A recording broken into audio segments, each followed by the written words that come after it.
Imagine this, you're scrolling the internet, not really looking for anything, one click leads to another, and before you know it, you've opened the door to a whole new obsession. I didn't know it then, but that was the moment a harmless browse turned into something else entirely. A collection, an obsession, some might even say an addiction. The start of what has now taken over far more shelf space than I'd like to admit. Welcome to Definitely Not Jace.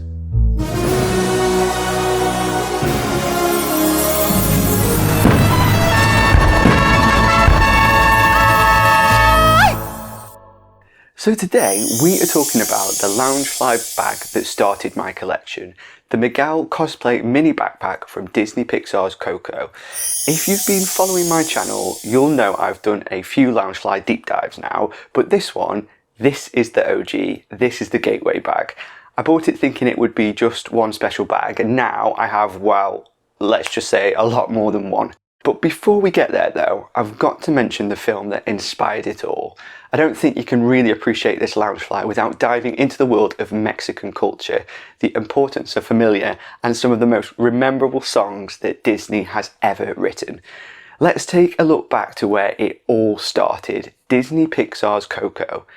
This 2017 CGI gem follows Miguel, a boy chasing his musical dreams in a family that's banned music. No music! No music! And it still feels like a masterpiece. It's a film about heritage, memory, and that unforgettable Ernesto de la Cruz ballad, Remember Me. It's wall-to-wall colour, marigolds, skeletal characters with more personality than most humans, and songs that you will absolutely struggle to forget for a very long time.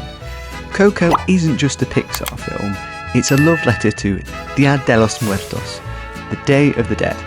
And no, it's not a spooky Halloween knockoff with cheap masks and pumpkin spice lattes, it's this incredible Mexican tradition where families honour and remember the relatives who've passed away. You'll see ofrendas, beautiful altars decorated with photos, candles, food, and of course, marigolds. Those bright orange petals aren't just for decoration. In the tradition, they're meant to guide spirits back home with their colour and scent. It's all about memory, storytelling, and keeping connections alive across generations. And that's exactly what COCO taps into.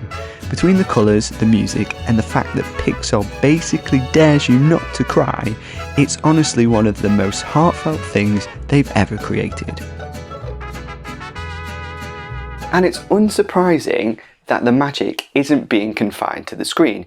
Disney has revealed plans for the first ever COCO themed dark boat ride at Disney California Adventure at the Disneyland Resort. This ride will whisk guests through the land of the dead alongside Miguel, Hector, Dante, and although not specifically mentioned, I'm holding out that Ernesto will make an appearance in dazzling audio animatronic form using modern tech to bring those characters back from the afterlife in ways we'll have to see to believe. After all, everyone loves an audio animatronic of a villain. Now, construction is slated to begin in fall 2025, and Disney fans have already figured out the location of the new attraction, which will be in a backstage area near Paradise Gardens Park and the Pixar Pier. Though no official opening date has been announced yet, projections point to a debut between 2027 and 2028. Out of all the Disneyland Resort additions on the horizon, this ride has me marking my calendar most eagerly. It'll be the first immersive COCO experience in any park, and I might just book a flight to LA for as soon as it opens.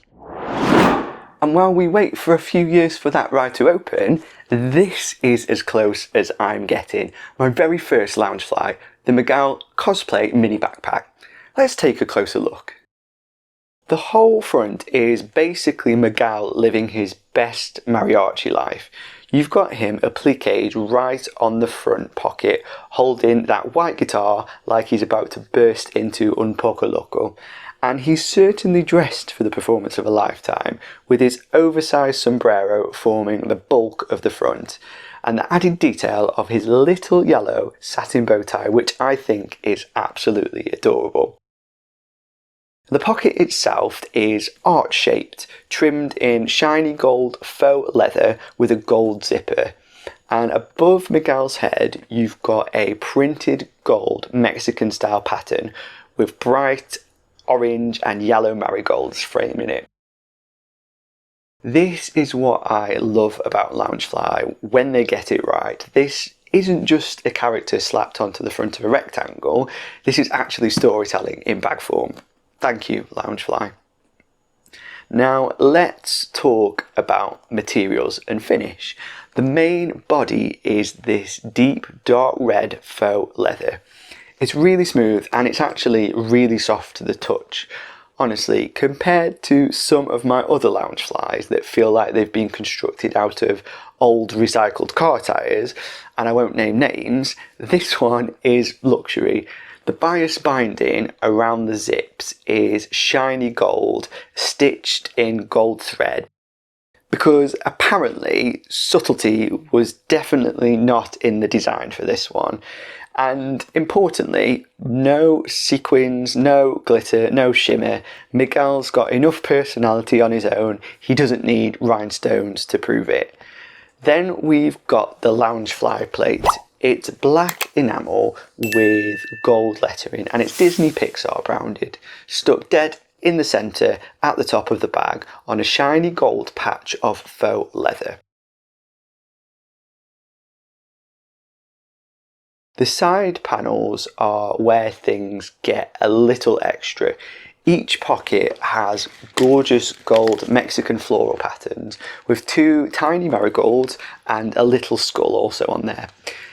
And yes, it is flipped on the other side as well, because one skull is never enough. This is Disney after all, where more is very much more. Straps and handles time.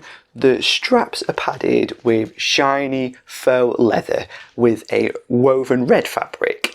The hardware's gold and the handle matches the shiny gold binding, so when you're holding it, the whole bag just basically glows like it's walked straight out of Dia de los Muertos. Subtle? No. Fabulous? Si. And then there's the back panel.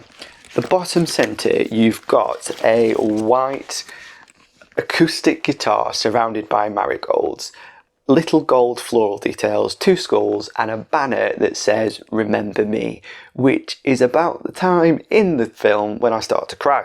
Every single time. Thanks Pixar for emotionally traumatising me with a backpack. And of course, the biggest of the reveals is saved till last, the lining.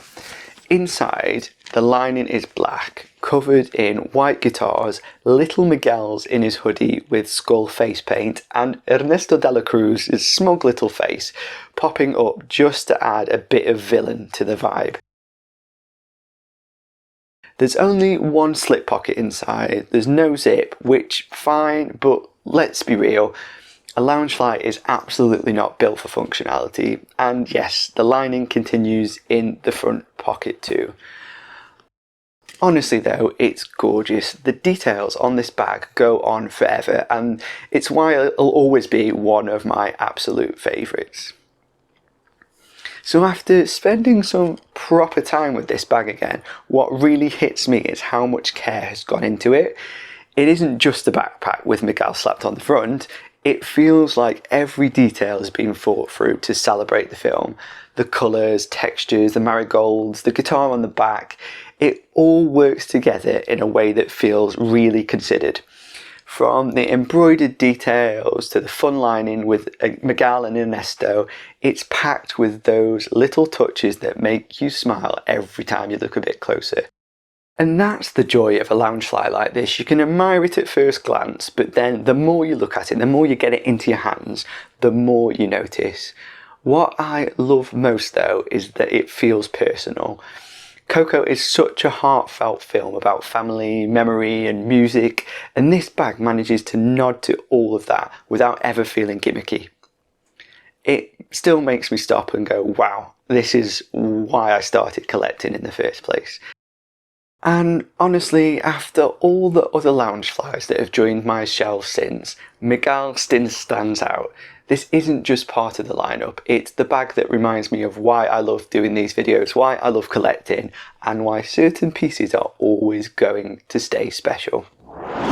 And that's the Miguel Cosplay Loungefly, the bag that, even with everything I've collected since, still feels the most special to me.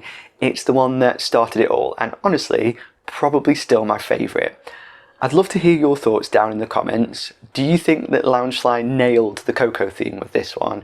And are you as desperate as I am to see how that COCO dark ride turns out in Disney's California Adventure?